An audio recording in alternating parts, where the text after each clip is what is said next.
do. Baby Reed. A Smith screen. Posey will defend. Oh! LeBron James, the regard for human life, has given the Cavaliers their biggest lead tonight. All right, everybody. Welcome to an episode of the Wall Street Journal podcast. We're at an undisclosed location in Philly. Can't give out the details, but we have me, Nishant, and Deep in person together after some time. First time since July. First pod. It's been a long time. And shout out to the Low Post podcast that they did recently with Zach, Rachel, and Howard Beck, and the Road Tripping podcast. We are consuming adult beverages and doing this pod. Sandy's having some wine because he's classy. Mm-hmm. Mm-hmm. And Nishant's having some another adult beverage. It's a little fruitier. I'm being the most classy and having a Bud Light. But guys, the off season's come down to an end pretty much. Everything's winded down. So I just thought we could go over some winners and losers, and just to let the audience know, we haven't told each other who our winners and losers are of the off season. So if you may have some of the same, but we don't know. But let's just roll with it. So I'll start out with you, Deep. Who's your first winner? My first winner is obviously the Los Angeles Lakers. And know that we're not trying to repeat winners and losers. So obviously I know Jay's winner is going to be Lakers, so I'm going to take it first. But obviously the big winner is LeBron. How do you think this is going to affect him next season? Well, I think he did an interview recently, and he came out, and so Rachel Nichols straight up asked him, it's like, why didn't you force the team to trade for Kawhi? And he's like, I love the young guys, which I kind of believe, but then she asked him about the free agent signings right after him, such as Lance, Beasley, JaVale, and Rondo. All guys with character questions and questionable personalities. We don't know how they'll mesh. And he just told her, hey, I think they all love to play basketball, and that's the type of people I want. I don't know if I believe that answer as much, but I do think he's going to love playing with young guys. Yeah, I think he's a winner because his family's going to be happy, Savannah's going to be happy. We've already seen it this summer. He's able to go to all these things for his son. I think that kind of dad influence is, you just can't compare when you're such a busy NBA player for the last 15 years. But do you think he'll actually be successful playing in Los Angeles? Because every successful team he's had in the past was, all right, I'm going to go in the post, I'm going to play mid-range, I'm going to kick it out to a shooter. I mean, who's the best shooter on Los Angeles right now? Definitely not Lonzo. No, I mean, I know a lot of people make that argument, but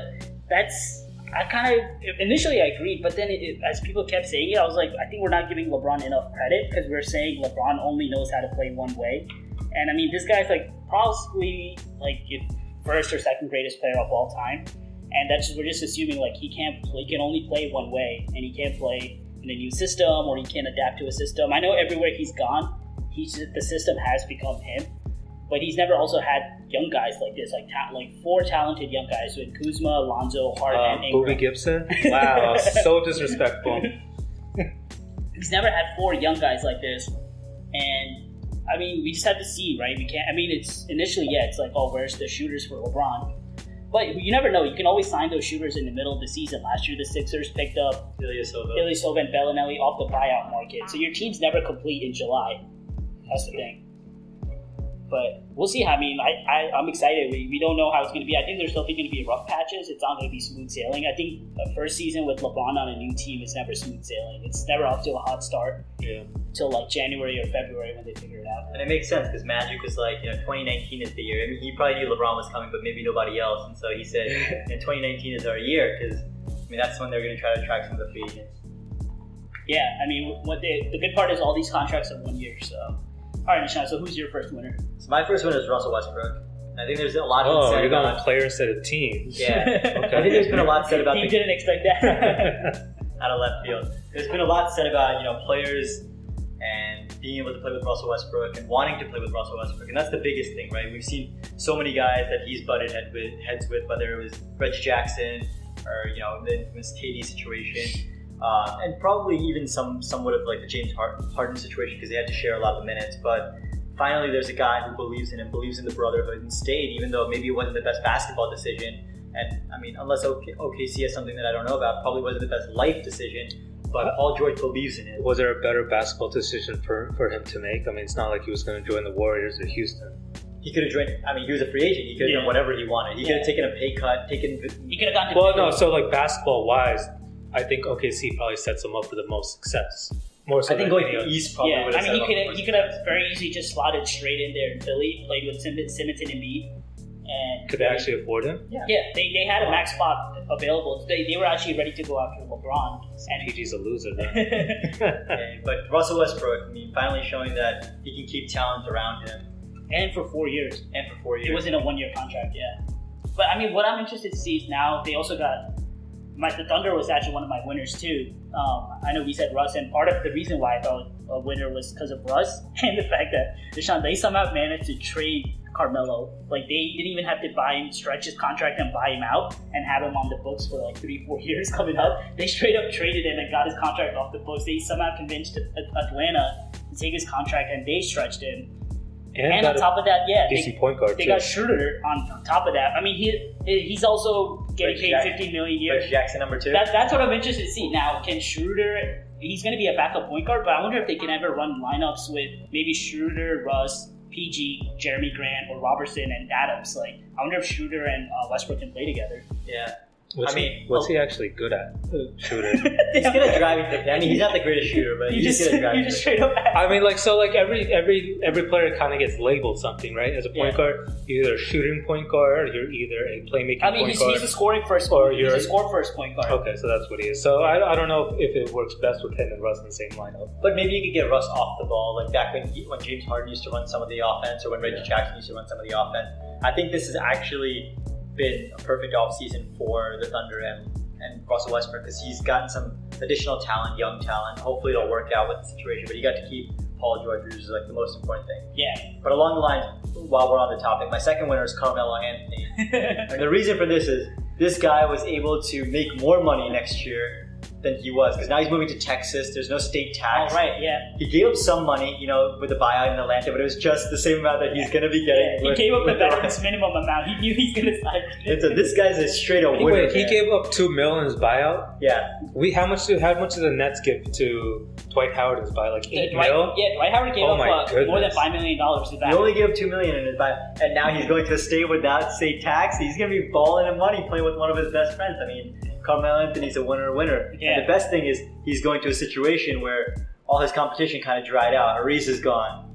Mambute is gone. Yep. The only person he's really competing with is PJ Tucker for minutes. Yeah, that's exactly. And I mean, the way the Rockets play, they can even play Melo and PJ Tucker at the same time. Exactly. And so maybe they have Gerald Green maybe competing. What's for he his going to win. play in Houston, 3 or 4? I mean, they're probably going to start Paul Harden, then Tucker and Melo. Yeah, because I think Melo's made it very, very clear he's not interested in coming off the bench. So I don't think that's an option for him. I don't know. Everyone always says he's a loser. He But needs to to me, listen he's to a that. winner. He needs to listen to that speech LeBron gave to those kids. This is what he needs to do. Oh yeah, he said if you don't want to have a role, play tennis or golf. Yeah. I thought that was amazing by LeBron. But all right, so coming to my first winner, the team that I loved this offseason was the Nets. So Gabe, I know you're gonna love. I'm gonna let you explain. I'm gonna let you explain some of the moves, but I'll just get started off with what they did. So they got rid of Mozgov's contract. He had 2 years left at $16 million each season. So they got $32 million off the books. Traded him to Charlotte for some reason. Mitch Kupchak loves Mozgov. He's a GM on the Hornets. Got Mozgov back. And then so on top of that, they got Dwight Howard. They got Dwight Howard to give back some money, as we were saying, or stretched him. So he's on the books for like 3 more years, but it's at a reduced amount because they stretched him. And now they have cap space for a max free agent next year. 2. Oh, really? Wow. Okay, that's even better. And what Sean Marks and Trajan Langdon are doing there is just incredible. And Deep, you were telling me how they basically fleeced the Portland Trailblazers, right? So explain, what Basically got Shabazz, Alan Crabb, and a draft pick for essentially $2 million when everything's settled, plus whatever the contract for Alan Crabb is. And they basically gave up like a second round pick for the whole thing. So I don't know what's going on in the front office in Portland, but this is just payback for the egregious trade that Billy King did with Gerald Wallace back in the day. Yeah. Still salty about it because Dame Lillard could be on our team instead. Yeah, lost the pick that led to Dame. And congrats, you guys are finally going to have your first round pick next year in 2019. And an 8th round playoff seed. Yeah, I mean, pretty much since Sean Marks took over, given the limited resources that he's had, Yeah. he's pretty much done whatever the most that you could do with like that. The only mistake, obviously, I do have to remind you, he did give up a first round pick in the Brook Lopez deal that did lead to Kyle Kuzma. So that might have just been can't let me go one day without reminding you, can you? that might have been his only mistake. But so Deep, do you have any? Who's your first loser this offseason? My first loser would probably be Philly, to be honest. Yeah, I had them too. I mean, but I guess all three of them. what did they do to improve themselves above last season? I mean, Not much. If anything, Toronto might actually still maintain their status. We know Boston's probably going to end up number 1. So what? They're going to stay number 3, but didn't really add anything to combat what Toronto or Boston has done. Yeah, I mean, they struck out big time this offseason because they didn't get Paul George or LeBron James. Or Kawhi. They didn't get any of those. They're pretty much rolling it back with Simmons and Embiid. But then, and they brought back JJ, but they lost Ilyasova and Bellinelli. They did get Wilson Chandler. They got Wilson Chandler. So basically they got him, and then the guy they signed to kind of replace Ilyasova, Bielitsa, from the Timberwolves. He backed out of his contract and told them he's going to stay in Europe. And somehow Vlade Divac called him, and he convinced him to sign a 4-year deal to play with the Kings, like all in like a couple days. I don't know what Vlade told Bielitsa, but he told him like, yo, don't stay in Europe, come to Europe. How much of it do you think was because of the Colangelo situation? I mean, I'm sure that played a part. I don't know, Nishan, what do you think? I mean, there's gonna be repercussions of all the stuff that happened with Frank Colangelo. I think the biggest problem with them is they didn't figure out what the identity of the team was. I think if they wanted Brett Brown to be the guy who's making all the decisions, they should have just given him the title of, president or president of basketball operations. But instead, they were having him make some of the decisions while they were looking for a president. Like they just weren't able to make a pitch for any of these guys or make any cohesive decisions because there was no one person making the decisions. And I think that was the ultimate loss that they had. If by day 5 after Colangelo was gone, if they had hired someone, had an identity with someone that Brett Brown liked, and they were like talking, they could have had a much stronger pitch for Paul George, LeBron James, or they could have leveraged some of their future to try to get a guy like Kawhi, but they just didn't know what they were doing. They didn't have an identity, and I think that was ultimately what led them to a loss for this summer. But it also gives them flexibility next year when a lot of other guys are open for the book. So if they have another great season, this summer may have just been one of those, they had to do poorly this summer so that they can have money for next year, and they just go out and kill it, get one more year.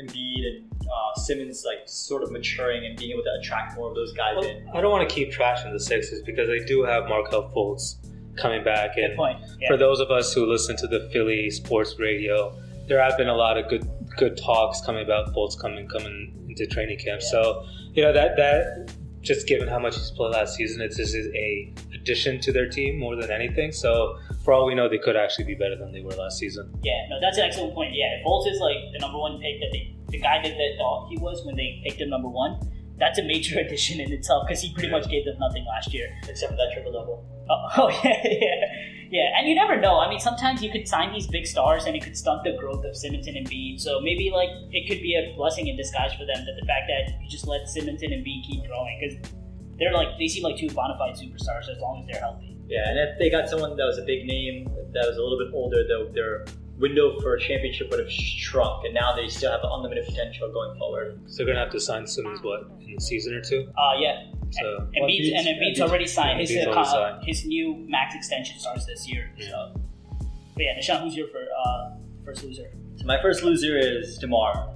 Okay, the player trend is too much now. But the reason for this is that I think he's going to a good opportunity, and you could say whether Toronto or the Spurs who the real losers are. But the reason why I say for DeMar is because he loved that city.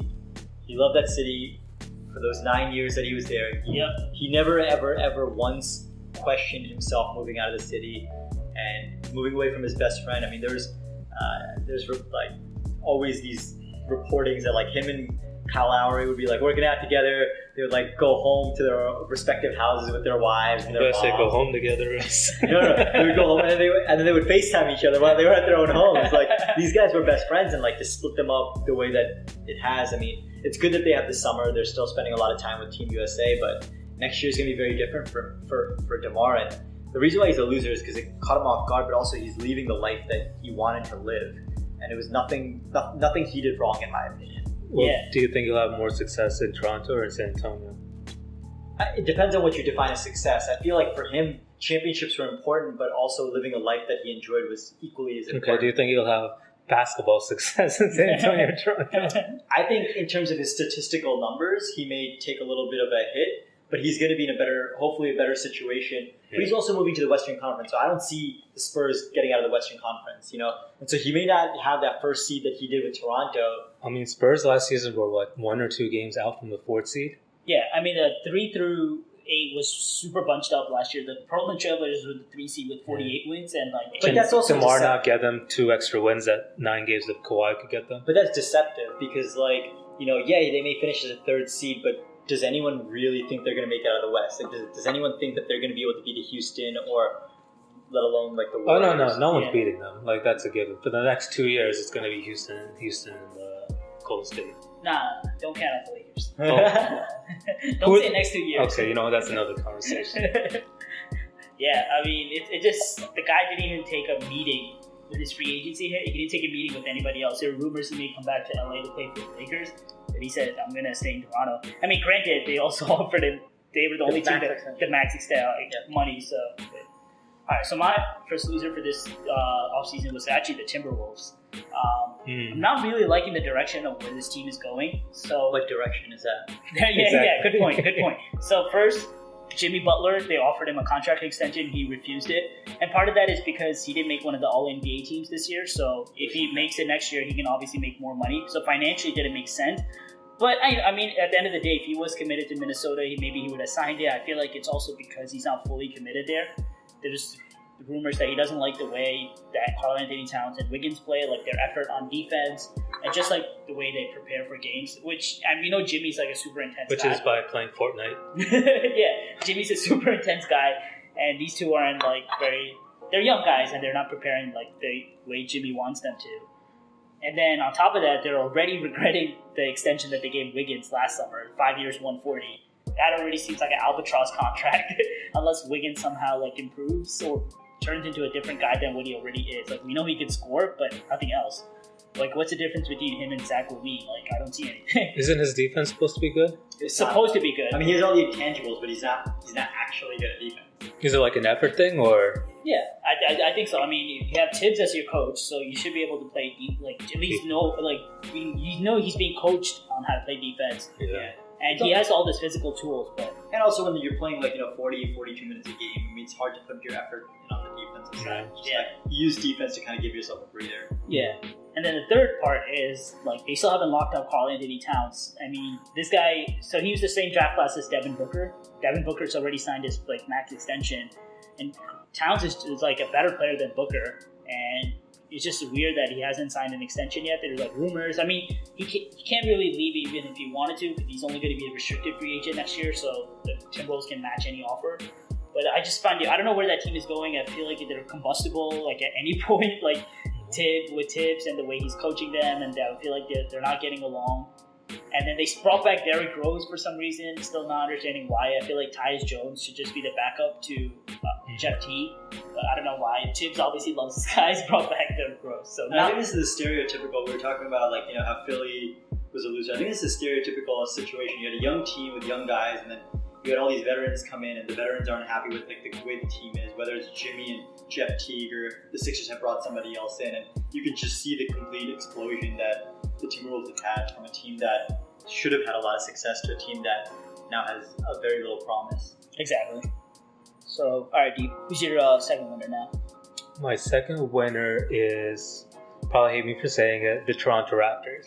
Yeah, they gave up DeMar, and Masai is now entering a snake category that only is inhabited by KD at this moment. Snakes in the grass. Snakes in the tall grass, man. But, I mean, so they gave up DeMar, big loss for the team, but got back Kawhi, and the most underrated removal they have is LeBron James. So they have no reason not to make it past at least 1 or 2 rounds of the playoffs this year. I think just based off the talent they have.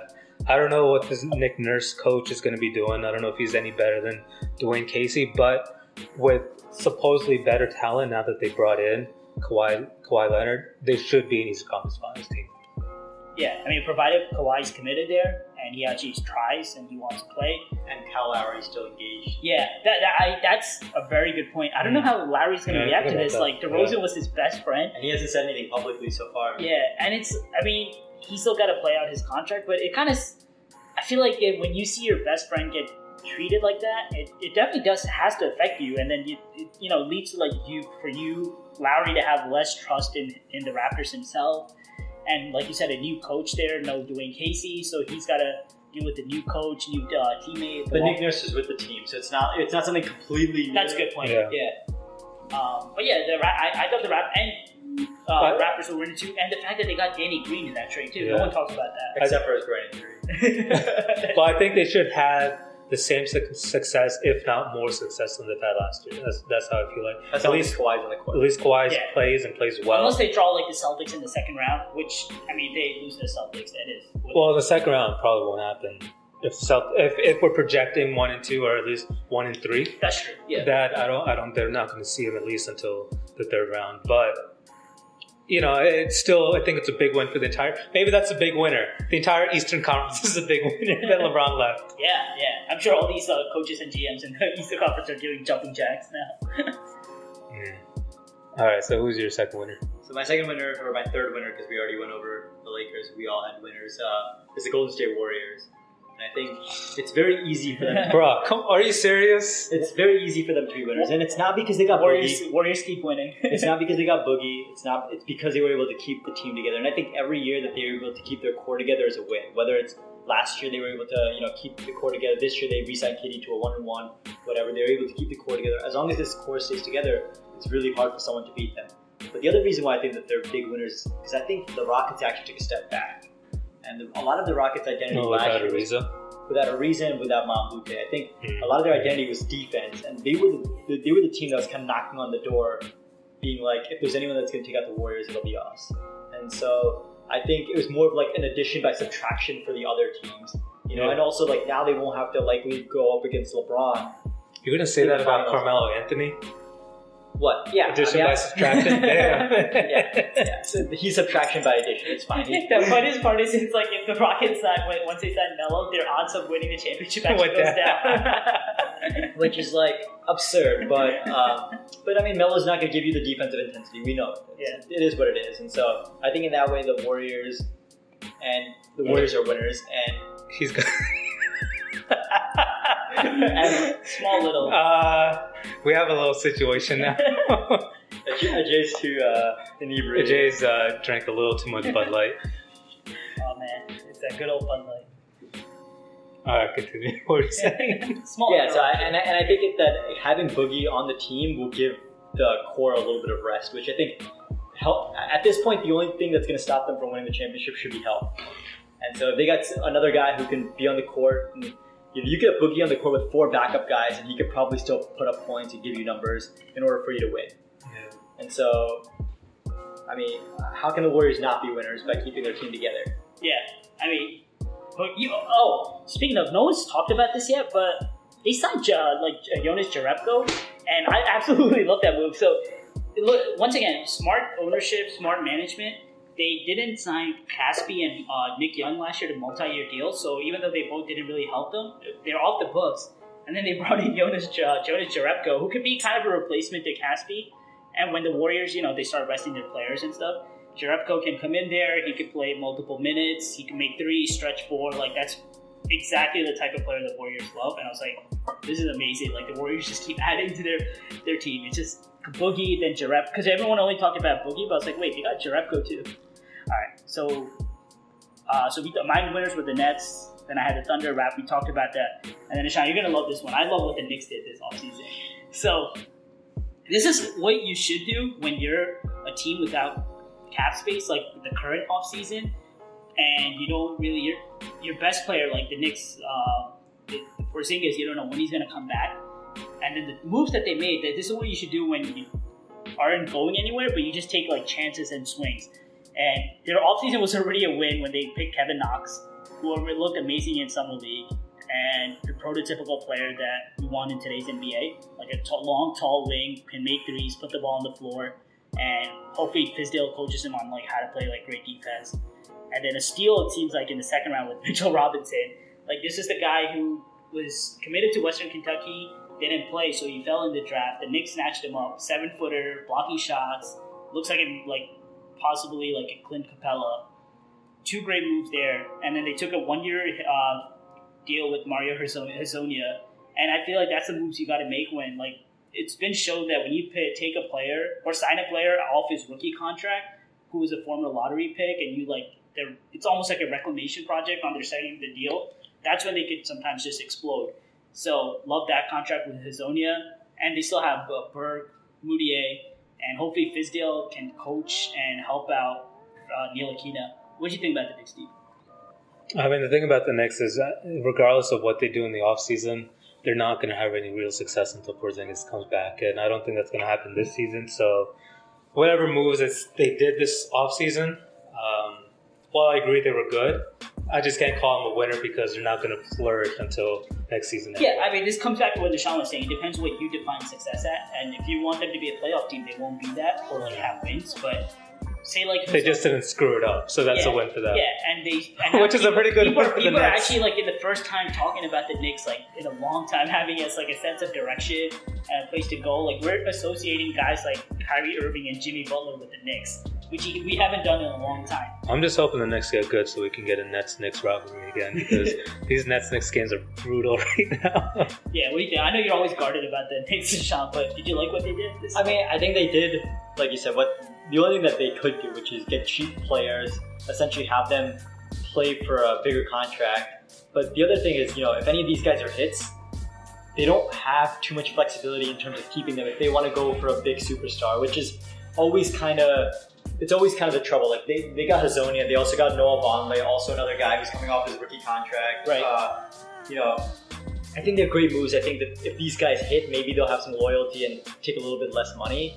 But ultimately, I think until Porzingis comes back and Knox and Mitchell show what they're about, I mean, the Joakim Noah contract is just going to hold them back. And when that comes off the books, maybe they can do something. Yeah, I mean, luckily it's one more year because in 2019 he'll be an expiring. So they should be able to get rid of him. They can always trade him to an Atlanta or like one of these teams. Or like the Timberwolves, because apparently they're trying to make the Bulls 2.0. Yeah, good point. Or the Kings, or someone like who has someone signed Joakim Noah. So I think that's why in 2019 everyone's like, oh, there's going to be so much cap space because a lot of the 2016 contracts, a lot of them are up in 2019, and the 4-year deals from then are going to be expiring deals, which is like they're completely movable contracts at that point. Right. All right. Do you have any losers or winners that we haven't talked about yet? I mean, there's a lot of losers in the NBA, but that was very sober. Like a lot of losers in the NBA. I mean, if you're not the Warriors or the Houston Rockets, then pretty much a loser, or maybe in Boston. But any other losers? Let me think. I don't know, I'm drawing a blank. I think we covered all the biggest losers. Sean, do you have anyone else that we didn't get to? My only other big loser is the Hawks. They seem like the Knicks right now. They have no identity. They have no sense of direction. I mean, you could say that about literally half the East. No, that's not true. I think a lot of the teams in the East have a direction. The Bucks, like the Giannis is their like front runner, and the non-playoff teams too. I think the Knicks have a general sense of direction. Even like Charlotte, like they're trying to keep an identity with Kemba Walker, but the problem with the Hawks is it didn't make sense starting with the draft why they did what they did. Why did they trade Luka? That made no sense to me whatsoever. and if they were going to trade, why didn't they trade further down and try to get more assets? Like instead of just trading 2 picks down and taking a flyer, which I mean maybe if Trae Young is able to be the electrifying superstar, it'll fill the seats. I mean, I think he'll be able to hopefully fill the seats a little bit better than Luka Doncic would if he's able to score his threes and get shots off and at least be somewhat efficient. But Trae Young is just AI without the handles. That's all he is. The dude hasn't even played the NBA game. I'm sorry, but that's what I call like I see it. Call it like I see it. Just jacks up shots, but they're not going to win with just Trae Young. No, but you know what? A lot of teams fall into this trap. So like the guys running the Hawks now are the people. They're from like Golden State. Like the GM of the Hawks now, he was like an assistant GM of Golden State. the first thing he comes in and he drafts like Trae Young, A shooter. and he's like, oh, like this guy. People already were making Steph Curry comparisons. He's like, I'm gonna draft Curry. Then he drafted Kyle Herter or Werder. Sorry, I hope I'm saying it right, from Maryland, who's supposed to be a Klay Thompson like player. Oh my And god. you know, the like two shooters for his like modern day backcourt got rid of Schroeder because that was part of the old regime. And it's just like I feel like people think that they could just like Curry and Thompson. There's going to be like you can't find them again. Like they're just two of the maybe 5 greatest shooters of all time. Like it's like you can't just replicate that and be like, oh, I'm going to do the same thing. Like I think the safe pick there was Doncic, and they didn't even do that. Yeah. What's, I don't know. The Hawks are turning into the Kings of the East, at least right now. Who knows? Kings of the East, yeah. oh, the Nets don't have that title anymore. That's all I'm glad about. No, yeah, Nets, Knicks, they're looking up. But now the Hawks are definitely the worst team in the East. They're clearly tanking. But I clearly wanted to just get your ideas or thoughts on what the Bulls did this offseason with what did you guys think about that Jabari Parker contract? I don't think it was a misstep. Definitely more talent than they've had in the past couple seasons. But Jabari Parker, I don't think he's not the guy that's going to take you to the promised land. I'm sorry about The it. best but- part about Jabari was in his opening press conference, he already pretty much came out and said, I'm not going to play defense, because he's like, defense isn't what gets you paid when someone asked him like about his defense. Yeah. So he's pretty much like, yeah, I'm just here to score. I mean, they're one of the few teams that actually spent a lot of money this offseason. You know, Zach LaVine got his new contract. They signed Jabari Parker to his new contract. Do you think they should have matched that offer sheet for Levine or no? That's a lot of money. Yeah. And it's a 4-year commitment. At least Parker's is only 1 year. Yeah. Like it's a 2-year deal, but But it's 1 year plus. second year's a Just 2. one, yeah. But Levine's, they're committed to him for 4 years now. Yeah, and the other thing that's kind of scary is these two guys are young. Maybe they're the identity of your team, but they're both injury prone. Yeah. And what was the one thing that was holding Chicago back in their previous iteration? It was injuries with Derrick Rose. And who's got guy? What's the GM name? Gar Forman. Gar Forman. Yeah. I feel like they're trying to do both. They're trying to like get young guys, but they're also trying to build an identity for the team. And I don't think they really have one. Yeah. I mean, it's like they have like they have Marketed, and now Wendell Carter looks pretty good. Yeah. It seems like that's who you want to build around, and maybe Chris Dunn like as your point guard, and then. But yeah, I mean, Jabari's gonna come in there. He's gonna look for his own scoring because he's on a 1-year deal. Right. That may stunt the growth of Wendell and Marketed. So I mean, although the good thing is they did get Wendell, who looks like probably the best pick in the top 10, in my opinion. yeah, At least from the summer league, the best pick in the top 10. I mean, Luka didn't even play yet. from the summer league. That's why I said yeah, from from the summer. someone. Yeah. Because like he was able to do things that he never got the chance to do at Duke, which was like you knew his defense was like fine, but you never got to see the offensive prowess. I mean, this guy's got post moves that I didn't know he had. I mean, before I just thought he was like a guy who like gets it deep in the post and can lay it up, like that's about it. But he's actually got like moves that usually guys coming out of college don't have those moves. Like this is like go a summer and work with the Dream and try to work on your post moves like Amari Stoudemire and all these other Dwight Howard did. But like this guy actually has post moves. That's something rare in the NBA. He could be a guy that can bring back some of the big guy talent back. Yeah, I mean, this happens sometimes because in college you're just playing there for 1 year. There's no system, and he's playing with Bagley, who's taking away a lot of his opportunities. And it seems like he got leaner in the summer, like after the college season ended. I mean, it makes sense now. This is actually his job to be fit. So, well, if that worked every time, then Jabari Parker would come into shape every year. So would Melo. And so would Melo. so no. Melo more like carved marshmallow. Yeah. But yeah, Melo. But I mean, the funny part is, sorry, put one more point. He was never on the banana boat. Like people always associate him with the banana boat. He's never physically. Do you think he's salty about that? That's why he didn't go to the Lakers? He was probably driving past him in his yacht because he doesn't like to give up any money. Melo's always looking out for himself, so he's like, I'm not on the. He told Gabrielle Union, you can take my spot on that banana boat. What's funny is Chris Paul was in the banana boat crew, but he wasn't even in the same draft as them. Yeah, but I think the thing is like it's because they were friends from like the AAU circuit and stuff, and Chris Paul stayed longer in college, so I think they were all like in the same year. Yeah. But yeah, all right, guys, glad we got to finally do this in person. Catch together, finally got our booze pod on for the first time.